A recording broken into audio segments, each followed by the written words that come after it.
Good morning, Kai. How are you? Good morning, man. I'm okay. How are you? Yeah, not too bad. Cold, but I've no complaints. Cold. How cold? Yeah. Well, I live in Ireland, so cold all the time. But I live in Finland, so you're not cold. The other extreme. Yeah, it's like minus. I think it's -8 in here. Is it ever warm in Finland? Yeah, it's in the summer. It's very warm. Yeah, Very warm. Well, at least yeah, you can deal with that. It'd be bad if it was Iceland and it was cold all the time. yeah. It's fucking weird because in the winter the nighttime is like almost 18 hours, and in the summer the daylight is almost 24 hours. So it's weird. Yeah, it's quite weird. Yeah. Right. Just highlighting over my research for the topics we need to talk about here. Yeah, I'll retweet the space. So Yeah, no problem at all. yeah, I haven't been into a space like forever. I don't know why. I don't. If is it that spaces are like, are they still going on as strong or something? You Um, know? I don't really know, to be honest. For me, I only really started doing them because trying to like record a podcast on any other app it's difficult, and you have to go jump through a lot of hoops, and downloading them's difficult, and then the audio gets buffed. It seems to be in spaces it just comes out as clean as it's going to be, and you can even clean it up a little bit too. So it's the only reason why I really use it. Yeah, yeah, and it's easier, like you said. Yeah. How is the? Are they still doing the video spaces that you can? You know what I mean? I'm not too sure, to be honest. There is someone that I talk to quite regularly on the app that he's massive on the spaces. He's quite a big space host, but he was saying that they are coming soon. But I think they're trying to push the live stream thing more now, because you can live stream your screen now. So like you could play a game and everybody could watch you like Twitch. Ah, It's okay, quite okay, yeah, crazy. It's quite crazy yeah, what yeah. Twitter's becoming. Yeah, it's coming like a all-in app for everything. Yeah, it really is. I think they're gonna like if you look at TikTok also, they're trying to promote longer videos. So Yeah. everybody's kind of like going towards everything. I think so. Yeah, it's crazy. It just kind of looks like the market for just like a brand new app that's got something completely different to them all to just explode. Kind of just looks like that's going to be the route it's going to go down. Yeah, yeah. I hope I so. think I think you can write a book in here in the future. You know the Oh, article thing. yeah, I would say I'd say or not. I'd say it's closer than you think to that. To be fair, Yeah, yeah. So where from Ireland are you? I lived in Ireland for a while. did you? I'm Belfast. Do you know where Okay, that is? Yeah, yeah, I know where Belfast is. yeah. What made you move to Ireland?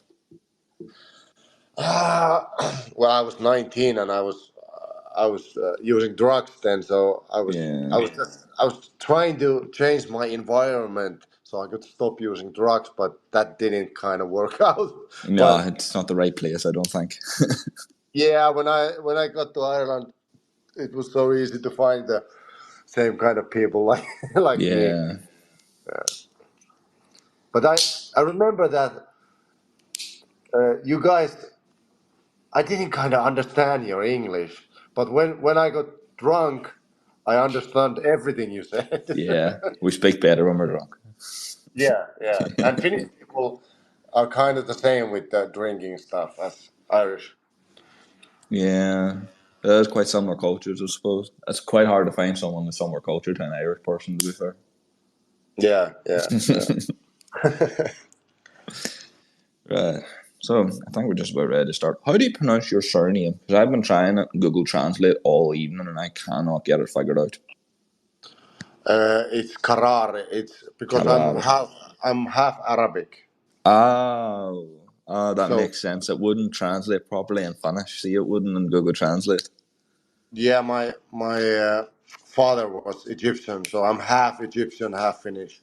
Ah, right. That makes sense. That makes more sense now whenever it's explained to me because I was putting it through Google Translate and they were either just not recognising it or Finnish was pronouncing it with like these long words in the middle of it and it just wasn't making sense to me. Yeah, Karar means, I think in Arabic it means a warrior. Ah, makes sense then. Makes sense. I'm not, I'm not 100% sure about it, but I remember it is something like that. Yeah, those Arabic names always great meanings. Yeah, Always. Right, so we'll get started. Tell me, yeah. who is Kai Karar? Well, Kai is Kai is a former drug addict. I used to work as a nurse. I was a former MMA fighter. Now I create content for almost every fucking platform in the world, and I have a really popular podcast in my own language in YouTube and Spotify. And what else? I'm a writer, ghostwriter, and father. And I'm also still an athlete. I don't compete because I'm 3 years old, but I still train almost every day because I love it. But that's me. Perfect. Quite a roller coaster of a story. But Yeah. on the last episode with James Peters, I got a comment saying that this is going to be the most confusing podcast of 2024 because he does his topics backwards. People thought that I started with James Peters of where he is now and somehow managed to backtrack to where he started. So I'm going to just own that theme. I'm going to start here now with I stumbled across your podcast on TikTok and YouTube whenever I was researching you, and it's almost like you've got like a cult following of just Finnish people. Like I've never seen someone kind of corner a country as like quickly and as like passionately in my life. Like the comments are all just people from. Seems like these countries that are surrounding Finland just having conversations with each other about their normal day. Yeah, yeah. Well, the trick is kind of, I know a lot about YouTube and of course I know a lot about content creation and I know a lot about those algorithms. But the main thing there is of course the content that there's my friend who's a fireman and he's also a former drug addict and I'm a former drug addict. But the thing is that we've both been clean like over 30 years when we put our clean times together and we speak about because there's nobody else in Finland who has that kind of a background. But I don't think it's about the background or the unique story only because it's just us telling our unique story to those people. And nobody speaks like that in Finland. There's no men in Finland that go to a podcast publicly saying things about how they feel and how their life has gone and their failures and their mistakes. There's nobody doing that. So we tapped into a market. But if you look at YouTube as a whole, uh, there's a lot of creators doing something like this that they're all like doing their own story. Even if you looked at, you know who Sam Sulek is. Yeah. See, he's all over my TikTok. Yeah, yeah. But he does no editing. He just takes his phone and starts speaking. People love that shit. That's why people in Finland, because we're saying the things that they're thinking about out loud, and I wish I could do it in English. I think it would do very well in English too, because there's a market for that. Yeah, I do think that something touched on there was that there's no one else doing it. It's definitely a big part of it. It's not even the fact that no one else is doing it. It's the fact that you do have your own style. Like the person that I think of first whenever I'm thinking of originality is who you mentioned, Sam Sulek, because the whole fitness industry it's all very science. It's almost like you're sitting in a classroom. But Sam Sulek literally walks on the camera, says what he ate for the day, does his Yeah. workout, and then talks about something completely random that happened to him 10 years ago. Like it's a content that an average person sitting in a gym could look at and relate to rather than having to be a PT and having to do exams and science just to understand what a lot of lower fitness and like influencers are talking about. So I do definitely see that point which you're making. Yeah, and if you look at Sam Solek and then you look at the other guy, Mike Thurston, and Mike Thurston's every content looks very shiny, and he's living in Dubai, and he talks very well, he looks very good, but most of the people can't really relate to that. They can relate to Sam Sulek telling a story from fucking 10 years ago, and the same is with us that we have a nice studio and we have the nice quality in the video and good editing and everything, but the core of the content is still like very relatable to regular people because we're regular people. I'm not a rich guy and my friend isn't a rich guy, but so it's very easy to uh, relate to us because we talk about addiction, which is kind of the main problem for everybody in the world, some kind of addiction, Yeah. and we talk about self improvement because and everybody likes self improvement. We talk about sobriety. We talk about being a man, being a woman, being a man with a woman with a man, because general topics that people live. So in terms of kind of your podcast, obviously you're kind of cornered the Finnish audience. When it comes to trying to get guests on, there's something that I've very recently found difficult. What is there any type of guest you're specifically looking for? As you said, you talk about kind of relatable, normal things that the normal person could listen to and have a conversation with you with themselves, basically about it. But is there any kind of category you're looking for when you're looking at a guest, or is there something in a guest you're 100% not looking for? Well, we're not like we have almost two kinds of guests. We have those who have some kind of an addiction problem, and let me tell you, whole Finland is full of those people. So it's not really hard to So with find. Ireland, don't worry. Yeah, yeah, the whole world basically. And the other people we try to look at is some kind of a professional in some kind of a self improvement, addiction, healthcare.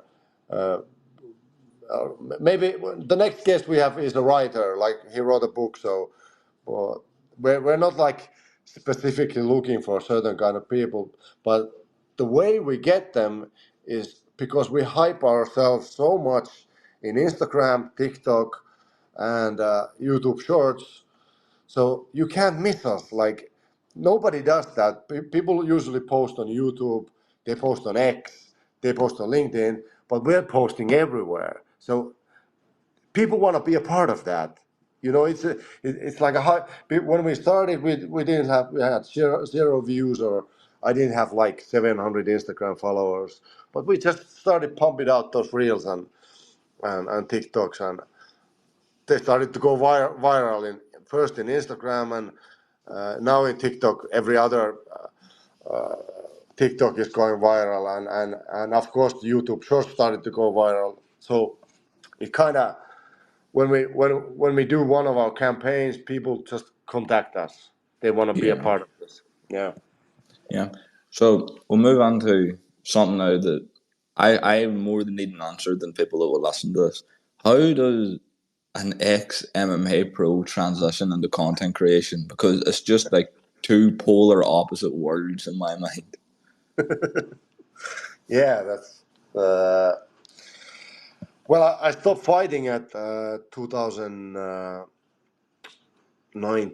Yeah, I had my last fight then. I was 39, and it left because if you've done any sports in a competitive way, it leaves kind of a hole in your soul that because it's a big part of your life, and when it's gone, there's like nothing feels the same anymore because when you fight somebody in a cage or something else in a competitive way, you engage in an activity that's so intense, like using drugs was, that that when it doesn't exist anymore, you feel empty, and I felt a lot emptiness for many years there. But I think the catalyst was I was in a relationship and I got dumped twice. I got dumped twice. Yeah, that'll change things. Yeah, she dumped me. She wanted me back, and she dumped me again. And I don't blame her. Like, and but after that, I went into this deep depression, and but from that depression, I found something that I always wanted to create content. Like for years, I was looking at people in YouTube and yeah, in YouTube. But Yeah. then things just started to click, and I found all the Dankos and everybody, and that's how I got started. Yeah, well, to be fair, whenever it's put in black and white in front of you, it does sound like it is quite a flawless transition. It was just kind of because I was kind of thinking about it though yesterday in work. Like I was trying to figure out ways to ask questions about kind of your MMA background because it is obviously so. It's kind of like if you look at your whole life, it's kind of like this thing that just sticks out that it doesn't fit with the rest of the protocol. So it was kind of hard for me to link it all together. But I was sitting and I was watching. I was scrolling through TikTok trying to find ideas for some content for Twitter, and I seen a TikTok of Tony Bellew, the boxer, talking about how he knew it was time to step away when the fear of taking damage took over the fear of wanting, took over the will to compete because he realised that at any point in like the next 10, 15 years, he could be playing with his kids and he could just, his body could just shut down. Was that ever, when you were talking about like moving away from MMA, did that factor in at all? Is, I don't know if I could keep taking as much damage as I used to. No, not really that, because it was more about my age and because when you fight at 39, you're gonna fight young guys. The last guy I fought was what, 23-year-old Russian, and you just can't keep up with. That's the Yes, reality you of haven't got life. it anymore. Yeah, yeah, and you have to be obsessed about it, and I wasn't obsessed about it anymore. I have a daughter also, and I started thinking about like I don't want to do this like 40 years old anymore. Yeah. Yeah, there's time for everything. Yeah, I suppose is what was weight cutting like at that age? Because obviously you see boxers and MMA and UFC fighters at like 23, 24 saying they really struggle with the weight cuts. So what was it like as you got older where maybe that weight was a little bit harder to get off? You mean like stopping MMA, or what do you mean? No, like say like as you're say like your last few fights in your career where you had to like make a weight for a fight. What was it like trying to get that weight off? Because obviously as you get older, it's harder to shift weight. Yeah, that was hard. Like because the weight cut for an MMA fight is completely It's different than a brutal, yeah than a brutal. like I'm doing another weight cut now in March. I do it every March, and it takes 3 months, and it's more of a calorie. The regular way of cutting weight, or one of those Yeah, ways. not as extreme. Yeah, but when I was in my last fights, I think I got like 12 kilos in 3 weeks. So. But there's something there, like when you know you have to cut 12 kilos, Yeah.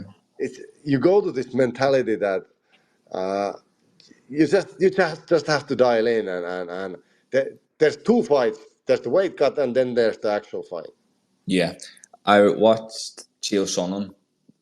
Watching he was doing a watch along at the last UFC event, and he was saying that a lot of these, like if you go into the UFC cage and you get knocked out, you still won because you've got into that cage and you've made weight. Because he related it back to Khamzat Chimaev, who was meant to fight Nate Diaz last year, and he said that he got maybe a week out of the fight. He was on pace to get to the weight and everything, but the doctor told him like your body's on the verge of dying, you need to stop, and he completely refueled. He was miles off the weight limit, and he stood with a smile and he laughed. And he didn't care, and someone was like, "What's wrong? Like you've ruined the event." And he said, "I don't care. I'll love to see the next event, and that's more than happy for me."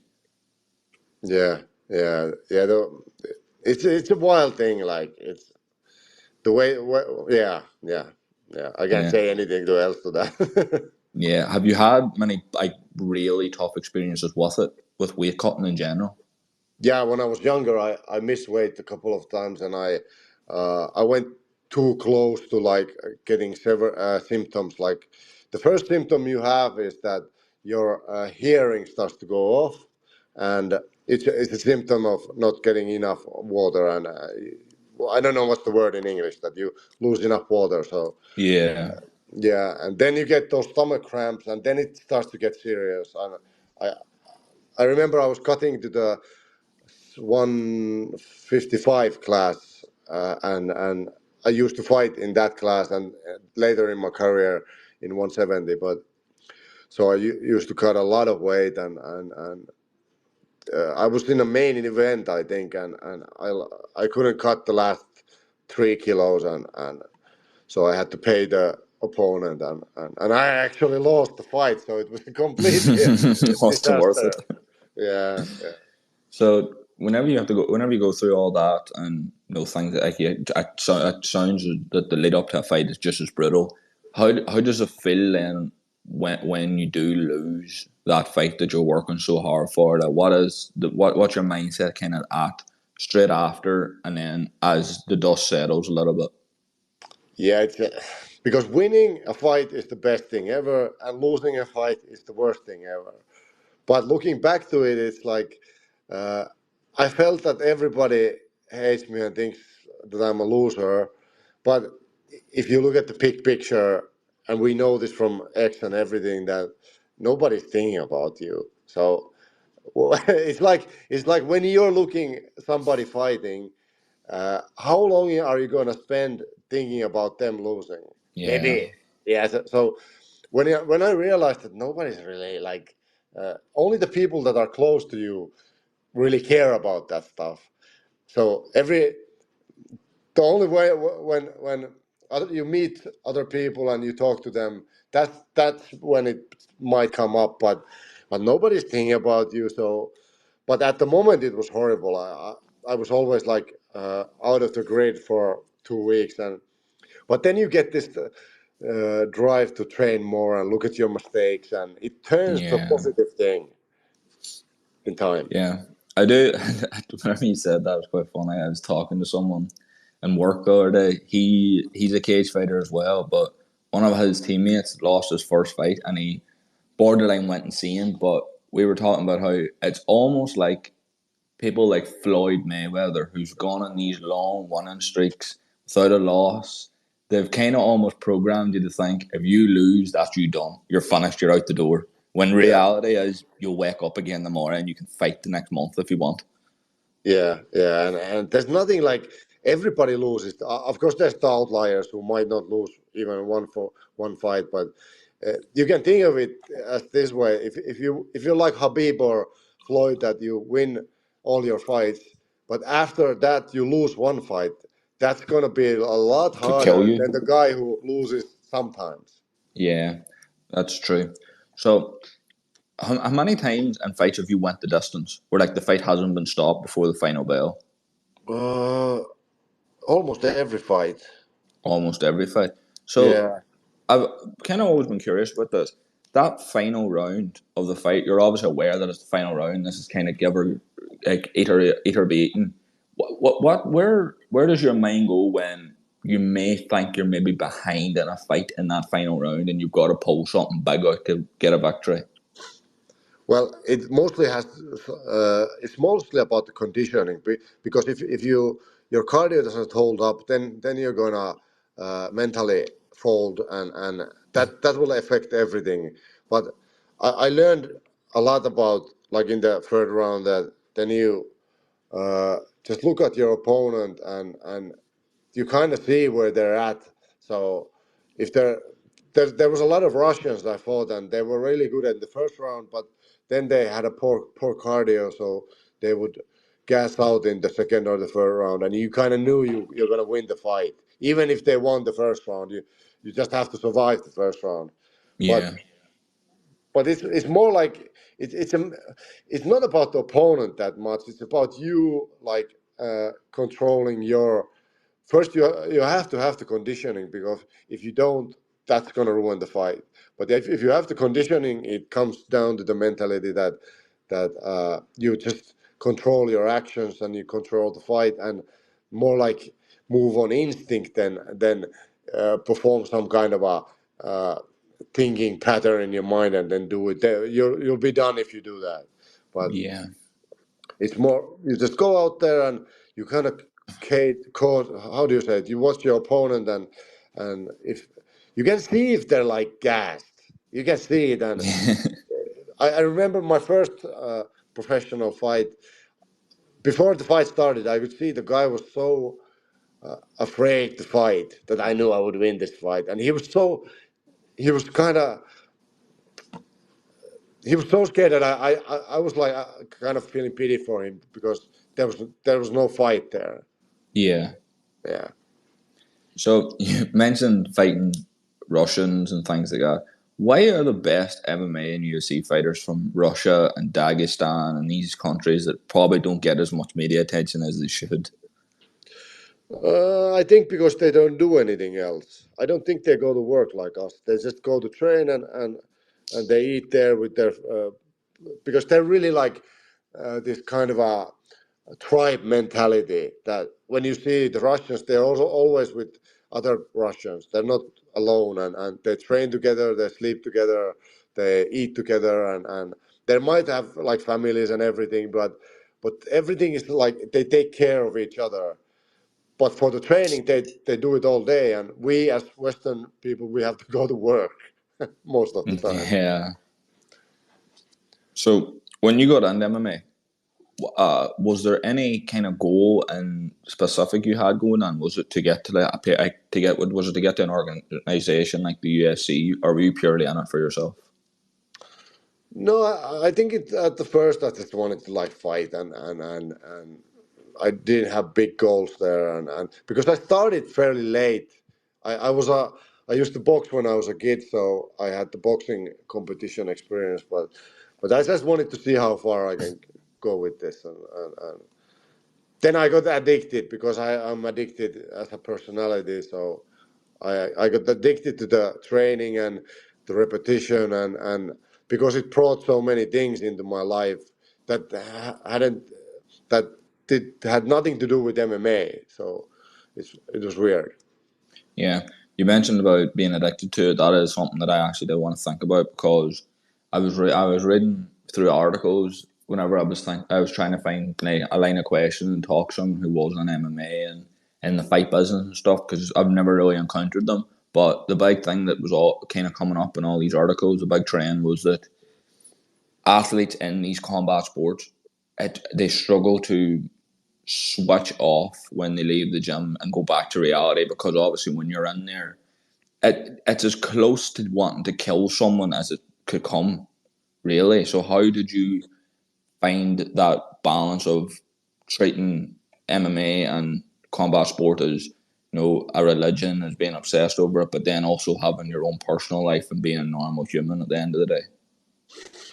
Well, at the beginning, I couldn't like think about anything else but fighting and but it kind of goes down in time. But I was still addicted to it and but I was think because if you wanna this is like a good example because when I started MMA, there was a lot of people who started with me. But after 2 years, there's only three people left.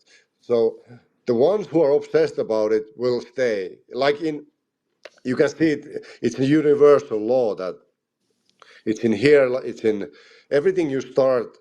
There's not going to be a lot of people after 3 years, even if people say that they're motivated and they're going to do it, and that it's all bullshit. You can see Yeah, who's there after 3 years, and because the only people who are going to stay there are the ones who are obsessed or they love doing it or there's something like driving them to do it every day because that's what it's gonna there's gonna be some kind of a lottery ticket 1 in a million once, but you can't take that as an example because most of the people start do it, they might even do it for a year but they quit I did MMA for like 12 years. So after my career, there was two guys left who went to the professional route from the beginning, and there was yeah. thousands of people who started MMA. So that's or if you look at Twitter and writing stuff here, when I started in April, there's not many people left. Like even if they have like 10,000 followers, yeah, they might they're gone. It's funny you mentioned that. I'm the next few weeks. I've kind of got things coming up, so I kind of have to plan the podcast around it. And I was looking through my Telegram, app, and whenever I first started on social media, I was on group chats with 30, 40 people, creators, all just sharing advice and giving people tips.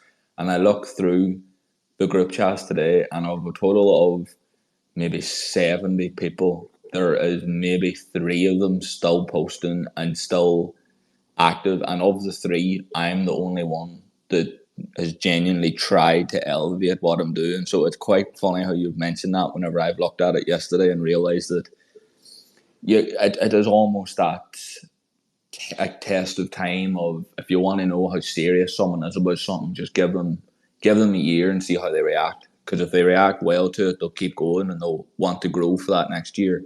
But Yeah. like 95% of the people that are probably do go on the downward spiral of depression with it, like they get a year, they realise this isn't easy. Someone's not just going to come out of a golden door and hand me everything I want.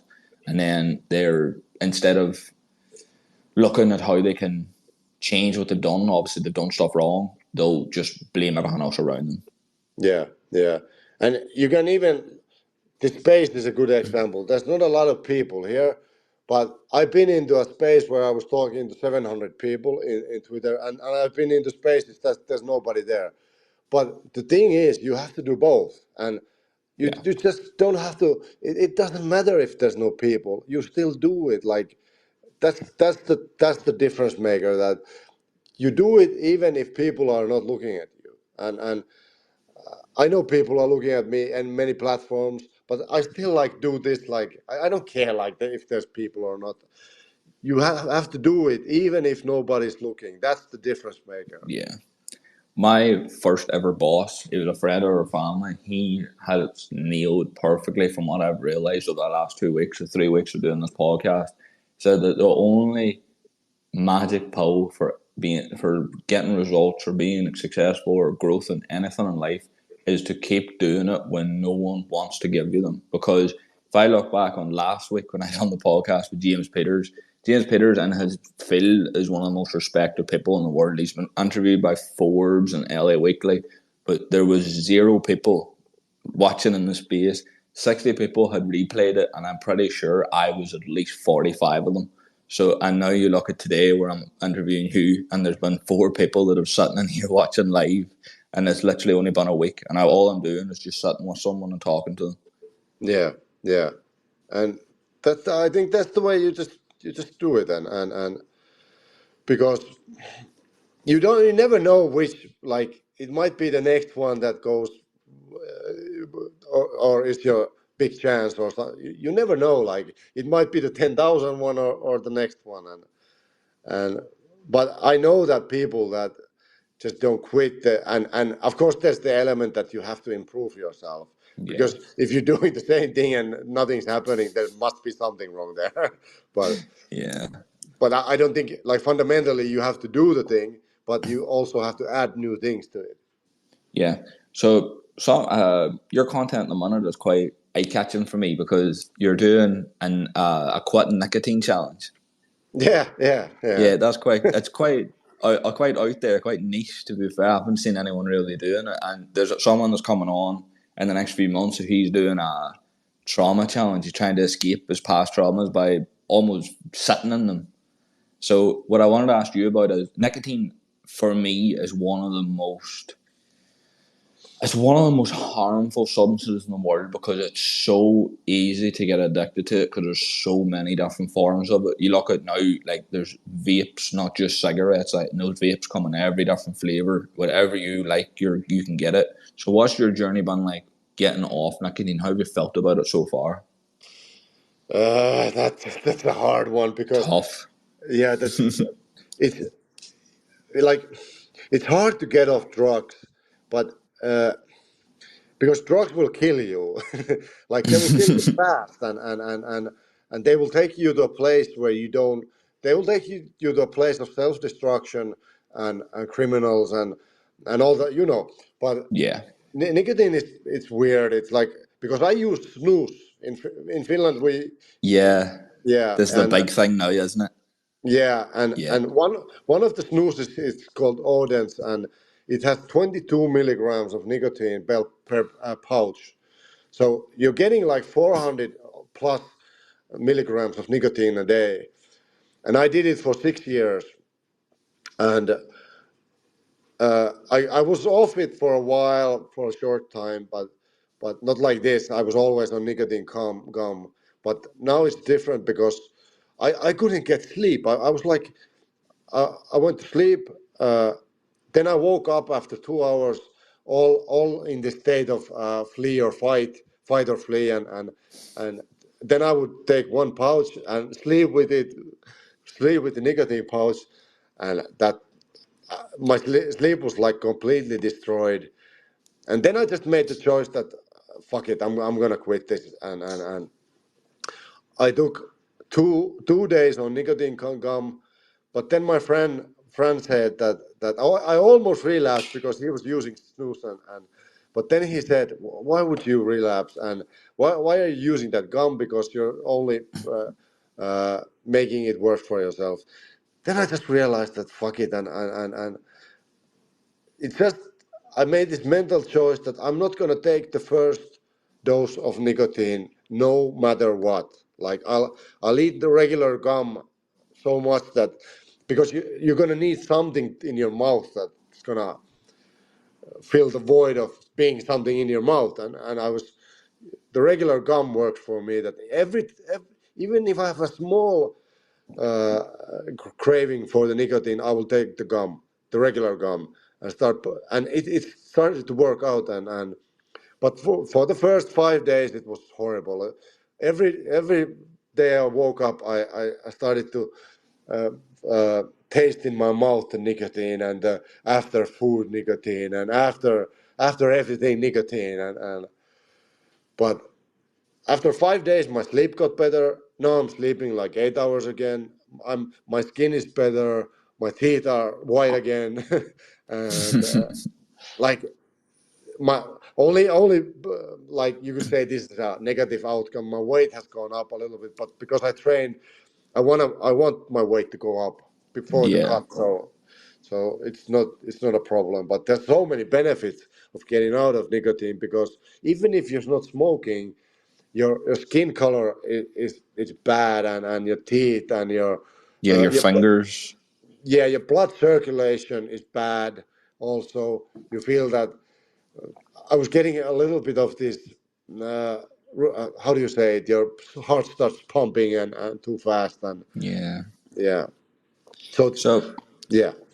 there was a theory a while ago. I read about it that if I can't remember what the exact name of it was, but it was a scientist in America had came to the realization that people who are trying to quit nicotine, if you went to the sauna for 1 hour, 3 days in a row, it would almost like detoxify those sensors or those parts of your body and your brain that have been abused over the years of taking nicotine and wearing them down, to the point where I think he said originally that it would kill the cravings, but it's been tested and studied that it won't kill it, but it'll almost make you repulse the cravings. Like you'll get a craving, like I'd love snooze at this point, but then you take in 2 seconds, you'd turn around and you'd be like, why would I even take it? Like you'd almost bully yourself into the idea of out of it. So, has there been anything on this time that you're doing it that you found that really, really helps it? Maybe whenever you were starting, you didn't think it would. Well, yeah, I do the sauna thing also, but that's because I'm Finnish, and we go to the lake after that, and It's in I your culture. yeah, that's it. So it's not a kind of a big deal for us. I didn't kind of attach it to the nicotine thing, but I'm saying the gum and eating has been, because the craving is there. There's this weird feeling that you need something, and nothing will satisfy that need. Even if you eat candy or steaks, or how it doesn't matter how much you eat, and the craving is still there, and uh, only nicotine would help for that. But I would say I started training a lot more, and as I posted last, I think I posted it yesterday, that I walk to the gym, I train, I walk back home, and it's like 3 miles to the gym, three miles back, and I'm listening to fucking Danko the whole way, and and also I've been meditating a lot, and I just changed my habits to something else. So it helped a lot, and I'm almost waiting for the walk more than the gym. I don't know Yeah, why it's that. There's something really that you're walking out there, and some days I listen to something, and some days I don't. But there's just something because everybody's going in their car, or they're trying to get fast to somewhere, and by walking, you're doing something natural, and you're helping yourself, and so the cravings kind of went away after 5 days, and I think that helped the most. Just starting new things, you know. yeah. That's the biggest part, though, I think, because I've quit a lot of things in my life, and I've also seen people that are just, once they get the idea of, I'm going to stop this, they can just do it. And it looks so flawless. And then there's other people who they almost drive themselves insane trying to quit things. But the biggest thing that I've learned from it and from talking to these people that can do it, no problem, the problem people have with relapsing is they get bored. They just sit and Yeah. they do nothing. The main thing you do, if you're doing anything really, like even whenever I'm starting doing content creation, you can't be bored. You have to distract yourself at all times. You almost have to be doing something. So, like you said, to a normal person, walking 3 miles to the gym, having a workout, and walking another 3 miles back is insanity. But to someone who needs to fill their day to not give in to their cravings, it's almost like heaven. Like it's the perspective and the two sides Yeah. of it. So I think that's why it may be controversial saying that people relapse because they're bored, but in reality, if you're sitting in your bedroom staring at the wall in front of you, I'm not really addicted to anything at the minute, but I'm pretty sure I could find an addiction if I done that every day. Yeah. The problem with that is, it's. I think it's this is for everybody. If you stay like, there's two things going on here. What you said, that first thing is that boredom is a good thing, and when you try to be bored with meditation, so you kind of take control of the poor boredom. Then it's like, then it's a different game. It will work for your benefit. But if you stay in bed and lie down there and sit with your thoughts, they're 90% of the time they're going to be negative. They're not Yeah, going. We're just like, we're our state is so weird that we're always, the random thoughts that we get in are negative. Like, you get one positive thought and you get 10 negative ones, and that's why that's why it's so hard that you can't trust your own thinking, and you have to do something to get rid of. You have to say to yourself, fuck your thoughts, and start like physically do something. And I would say, like, when you meditate for 20 minutes, even if that's boring and you're like embracing the boredom, it's still doing something, because yeah. you're taking in another point of view about doing it than just lying. I know what it's like being depressed and lying in your bed and thinking you're gonna life is hell, and everybody knows that's not gonna work. That's not gonna work. Yeah, it's almost like being actively bored.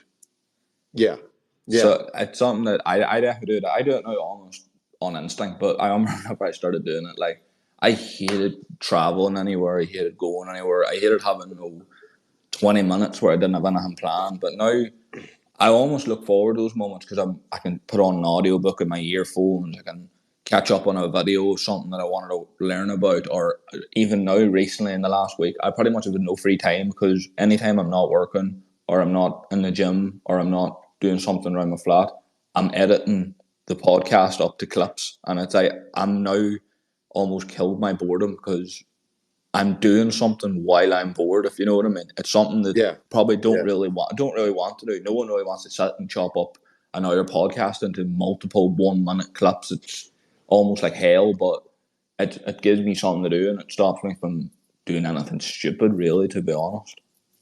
Yeah, and I want to go back to something you said that was really important, that we don't realize. I didn't. I realized it when you said it now, that me walking to the gym, doing the gym and walking back, it feels normal to me. But like you said it, that it might be insanity for other people, Yeah. and that's something right there. That's the thing you have to post about, because I noticed I posted about it. I just did a fucking stupid post. Walked to the gym, no explanations, and it did like pretty well for my standards. And But that's not the point. The point is like uh, you do something and then you talk about it, and people you don't know that people are going to like it or not, but it's like you said that it's so different for other people, and that's how you like catch attention, because you don't know what's going to stick, and those really simple things are really interesting to people, that you're doing something that is completely insane to them but completely sane to you.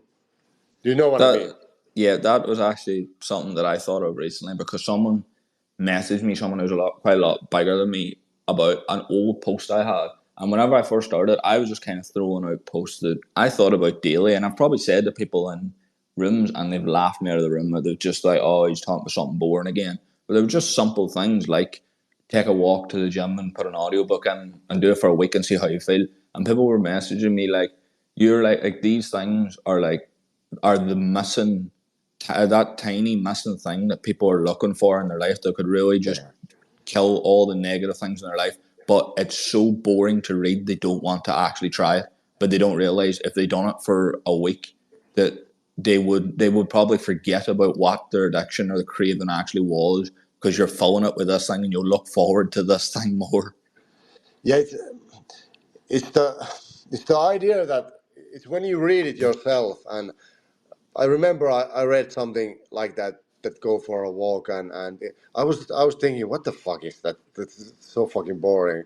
But when you actually do it, it's completely different, and I think it, for its simplicity, it helps people that because most of the people aren't going to do it, but if they're even thinking about doing it, they can see themselves walking.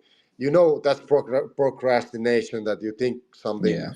and but that's what people do. And I done it myself so many times that I'll think about something, not do it, and still feel happy about it. Kind of like I did it, but I didn't do it. But I think there's something there also, that if you do it, if you're like. Uh, if you procrastinate long enough, but you're still like reading this stuff, you'll realize the truth, that you actually have to do it to get the result. So it's Yeah. not all bad of procrastination, and I'm not like it's all bad, because there's some there's some benefit to it also, that if you realize this is just procrastination. Yeah, I think that like kind of it's become quite common now that people are saying that like for kind of mental clarity or mental wind down to go for a walk, and people are they're really trashing the idea of it. But these are the same people that want to start reading books, but they don't realize if you go for this walk 20 minutes a day, 25 minutes a day, and you put the book you want to read as an audio version in your earphones, you'll probably read about 10 books a year, and you'll be healthier, you'll be fitter, you'll be more disciplined. They Yeah. don't realize that we're not saying just go for a walk in a graveyard at night and listen to nothing in your ears and like think about all the horrible things that happen to you. We're talking about go for a nice walk and go park or walk to somewhere you're going and just have something actively on in your earphones that you would want to do that isn't audio mainly. Like a book to put in your earphones is ideal for me anyway. I've listened to Atomic Habits. I'm listening to 50 Cent's book at the minute. Just things that I do want to learn about, but if I sat and read them, I'd probably get bored. Yeah, yeah. I've been only listening to Dan Coe's Art of Focus, because it's really good, and uh, I just like listening to him, and I'm not like blindly following what he's teaching, and because I'm a lot older than him, but I find there's so many good things about what he says. The main idea there, that where you can control your focus, because Yeah. when you decide to go to Instagram and start scrolling, and that's your choice. And when you start to like see people that have things you want but you don't have, and you start feel desperate and lonely and not good enough, that's your own fault, because you started looking at those people. There's nothing. They're just creators like us putting their content out, but we should know where to put our focus. And when Yeah. you deliberately put your focus in go for a walk, listen to whatever you want. You're focusing on that, and you will get the results from that. It's so fucking simple that it's hard, Yeah, or the gym, or even the nicotine thing. That if you think about nicotine, you're gonna crave nicotine. But if you don't think about nicotine, you're just it's like we talk in recovery that there's this first step that like this is not a religious thing, but it says like take my will in my life and guide me in my recovery and so something like that. But the main idea is that you start doing something and you believe that your higher power or anything else will provide uh, the rest, the spiritual part of it. And that's the same thing with this, that you go for a walk, you listen to Dan Coe, who's your spiritual guide at the moment, and you just trust that this will work better than you just focusing on things that don't work. You know what I mean? It's so simple. yeah. So simple when you put it in words. You mentioned recovery and things, and it segues nicely into this last part that I wanted to talk about, which is obviously is your history with drugs and being from Ireland. Obviously, as you said when we first joined the space, Ireland it's almost more accessible to drugs than most people would think, and I think the main thing for people that are addicted to drugs is how do I start? How do I get off them? It's kind of there is no instruction manual. There's no class in school that's going to teach it. So, if someone came up to you now as you're recovered and asked you how do I quit drugs, what would the main basic intro blueprint be? Well, actually, the getting out of drugs is also kind of simple, but there's the big problem is, of course, people need to want to do it, and I've been clean out of drugs for 21, almost 22 years from drugs and alcohol.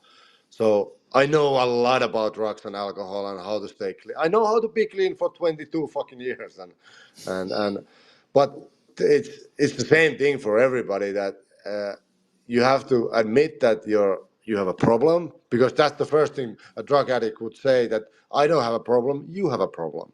That's the first thing they would say. Yeah, blame. Yeah.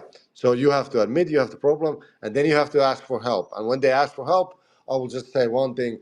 I would say call me every day and go to meetings.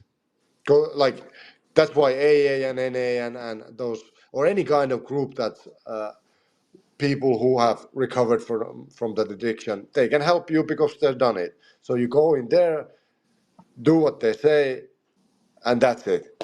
You'll stay clean. But as you can see, people won't do it because Yeah, they it takes humility to admit the defeat and then go to the meeting, start talking there, start doing the steps that they give you. They will give you a program that, like, everybody knows there's a 12-step program, and if you do it, you will stay clean. It's so simple, but most people won't do it, and almost everybody relapses. I met like 10,000 addicts in my lifetime, and from the addicts who, this is the same thing as we talked before. Everybody gets clean, two people stay clean. But addiction is kind of difficult to study because you might be. I know many people who have been clean for 10 years, then they relapse, and then they die, or they use for 5 years and then they come back. You can't put a statistic on that because they might relapse 20 times and then come back. So there's no pattern that you can like study or anything, and so it's not about being a win or a loss. It's more about like if you're 10 years clean, you use 5 years, then you come back and you stay clean the rest of your life. I would say that's a win. But if you are 10 years clean, relapse and die, that's a loss. So there's no control over it, and but it's more like a day by day thing, like the nicotine thing, that you just have to work for it, and because that the sure thing is that it's not going to go away by itself. If people could heal themselves from addiction, every addict in the world would be free from addiction, but they can't do it by themselves. so they need other addicts to help them. Yeah. Something you mentioned there that I think that it's quite important that people probably breeze past is people can get clean, but very few people can stay clean. How much do you think the people you surround yourself and the environment you put yourself in relates to that? I think it's everything. You can't stay in the, you can't stay with the drug addicts and use with you know the paraphilia and everything, and you can't stay with that stuff and it's like with everything. If you want to be a creator, you surround yourself with creators. If you want to have money, you start surrounding yourself with people who have money, and it's the same thing here. If you want to stay clean, you go to a meeting where there's addicts and start surrounding yourself with addicts, and like with everything, it's so simple. It's hard. Yeah, it's hard to explain, but it's so simple to follow. Yeah, yeah, and that's the hard thing about it because people also want a step by step plan so they don't have to think for themselves. Yeah, But that's only the start, the 50% of it. That for recovery or anything else, that we give them a step by step plan, but to complete the step by step plan, they have to start thinking about themselves and their story and their lives and how they can like creatively do this. So there has to be some kind of a self reflection, and not everything can be outsourced to somebody telling you what to do all the time. yeah. The simple but hard thing is what I relate to a lot because whenever I was battling mental health, it definitely helped me. Is people are probably going to hear that quote and think that we're making it out as it was so easy and things like that, but it's not. The format is simple. The thing to do is hard, but it's not like there's hidden messages in the outline of how to beat anything. It's very simple. You like if we sat someone down that's an addict, they could explain to us exactly why they're an addict. They could explain what they do. Same with someone who's depressed, they could explain exactly what is making them depressed. The difference is between someone who does beat it fully and someone who just beats it for some time is it's some as they see how simple it is, they just remove themselves from these situations. But that doesn't mean that it's easy to do. To pull yourself out of those situations is one of the most difficult things in the world. But you know it's in black and white. That's how you beat anything. Yeah, yeah. The problem is our own mind because that's the worst enemy. It's there's like two voices in my head that's telling me, the negative voice is just telling me you're not good and you'll always be an addict, and it's a combination of voices that I heard before, my mother, my father, the bullies I met, and it's all formed by that. And when it consumes all your thinking, there's not much you can do about it until you hit rock bottom, and there's going to be some kind of an incident that will take you out of uh, the reality you live in. And for me, it was when I lost everything. I didn't have I was homeless. I had no money. I had nothing, and that's it. And then I saw myself in the mirror. I was a skeleton, and then I saw the truth that this is what I am, but I don't have to be this anymore. Yeah, I think that's pretty much it is legit perfectly nailed. So you mentioned that you were homeless. So how did you go from what? But first, we need to find the timeline. How long after or before was MMA from when you were homeless? There's a 9 year time span because I was clean many years when I started MMA. Right. So you were homeless before MMA or after?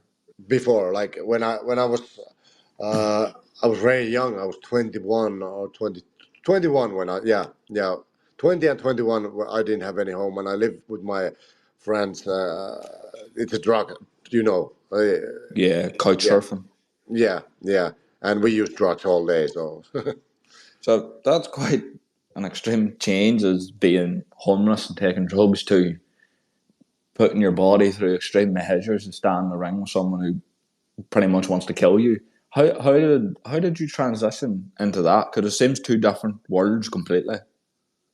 Well, the boxing thing played a part of it, and because before I was a drug addict, I was really because I'm old. I watched a lot of Mike Tyson when he was live, like, and I was really addicted to sports and boxing and everything. And so when I got clean, I kind of took the path I think I should have taken if I hadn't used drugs and got back to bodybuilding. And then I noticed that I don't want to do bodybuilding. I want to fight.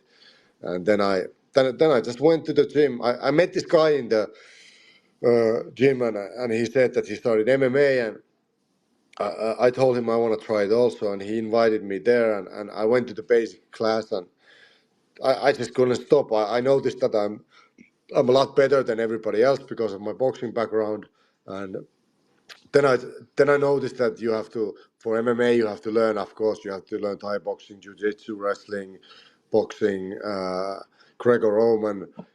Yeah, it's everything. Yeah, yeah, and that was like the most fascinating thing that I'm a good boxer, but this doesn't help me with the guy who knows how to take me down, how to solve this problem, and that was so all I did I was thinking about that I went to training, I got my ass kicked, went home, looked videos all night and studied.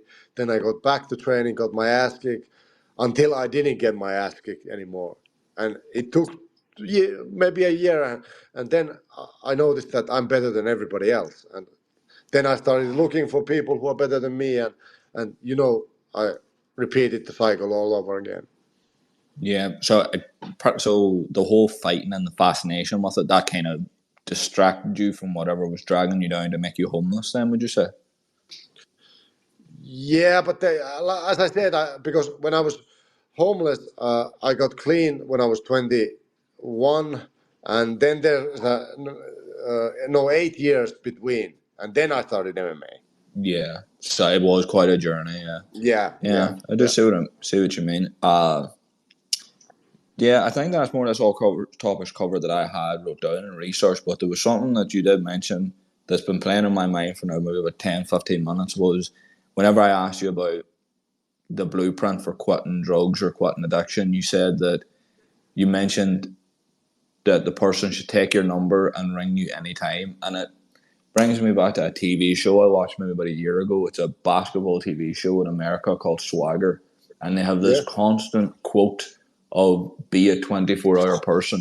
And they never really explained it much on the show. But I then watched a TikTok of someone that I do follow quite closely, the creator, and he mentioned that there's two different kind of stages of friendship. There's the friendship of I have nothing to do. I'm going to ring someone and find something to do. And then there's a friendship of I'm in the pits of hell at 2 a.m. I can ring him, and while I'm on the phone, he's going to be buttoning his belt, getting his car keys, and he's going to be coming to my house. That's the difference between getting people that will actually lift you up and help you and people that will drag you down. And I suppose that in a whole is the changing of environment. yeah, yeah, and yeah, and I have those people. Like if I need to call somebody, I have those people, and but that's I think the whole thing we talked about here comes down to the commitment that anything you do, you have to do it every day, and no matter what. If it's the recovery thing that you phone me every day, that's a commitment, and you have to do it like every day. Or content creation, or quitting nicotine, or anything you start, you just don't stop. Like even if everybody else around you, nobody's listening to you, everybody else quits, you don't quit. And that's been the thing with my recovery, that almost all of my friends have relapsed or died, or went back to using. Some of them came back, but the thing I told myself, I'm not going, even if my best fucking friend starts using, I'm not going to use, because I'm not. It's my life, and you have to be selfish about that. And that's the mentality that you're going to spread to everywhere. That if you start doing something for yourself, you're going to do it every day, and don't stop even if everybody around you is stopping or Yeah, telling you something else. that does really hit home, because when I think about whenever I was going through obviously the darkest parts of my life, or the people that I was around that were doing the things that were making me beat myself up about that I was doing, and I look back now, a lot. I don't even know how many years on now. It's been almost just a blur, and I look back now, and they're doing the same things, if not worse. It's kind of like, I know it is hard to pull yourself out of those situations or those environments, or you have memories and you have ties, you have lifelong ties to these people, but you almost have to kind of have that uncomfortable conversation with yourself of how would you react if your kids came to you and explained that situation to you, and they said, I stayed with that bad group of people and they had all these things wrong with them. It's a hard thing to do, to be fair. That is probably the hardest point, is pulling yourself out of that situation and detaching yourself. But now I have detached myself, and I look back, like, like those situations haven't changed. They're still the exact same. It's just I'm not in them anymore. Yeah, yeah, and yeah, that's you just have to like stay on your mission. This is so cliche about talking this stuff, but most of it's just true that repetition and discipline and staying on your mission and of course there's going to be nuances and you have to think deeply about what do you want and everything, but there's some principles that work every time, and you can't go around them and look for, because most of the people are looking for shortcuts and the next trick, and they're gonna fail every time because some trick might work for them for a while, but if you don't like have your own tricks, own systems, it's not gonna work. Yeah, that's it. Absolutely nailed, to be honest. I don't think there's any way of defining it better than that.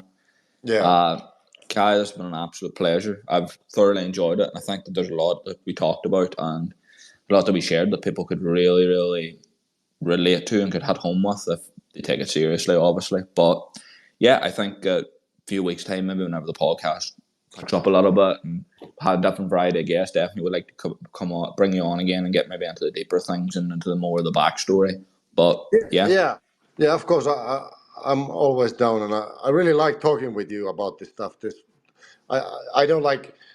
This is not like every time it works with everybody, but I believe we kind of got very deep in with this stuff, and yeah. Let's yeah, do it so again. perfect. Can't wait to do it again, get into the better, like the more grittier parts. But as I said, absolute pleasure. Thank you so much for coming on. You didn't have to take time out of your day to do it, but thank you so much for doing it. Yeah, my pleasure, man. No problem at all, Kai. Thank you very much. Yeah, Bye. thank you.